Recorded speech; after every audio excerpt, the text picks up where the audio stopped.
Dito po tayo. Hindi, pag ganun. Pag ganun tayo. Papunta po. Papunta. Left po pala. Left yan. Pag right, dito ka. Punta tayong Fairview.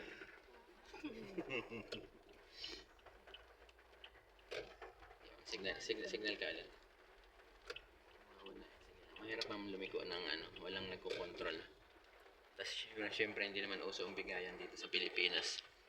Opo, mauna na po kayo. Sige ma'am. Kaya mo yan. Signalan mo ulit ma'am.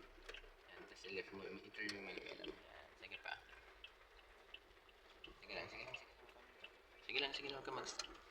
Kaya mo banggain kanila. Dito wala, isa na lang. Sige. Yan. O, diba?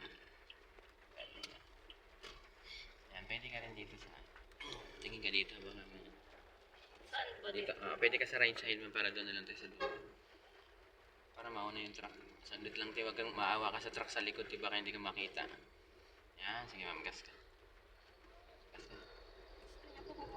Dito lang i-right mo konti. Nahirapan naman siya umubert, may liit ng kalsada. Liit ng kalsada. Yan, okay. Ganon lang lumigaw sa intersection na walang bigayan.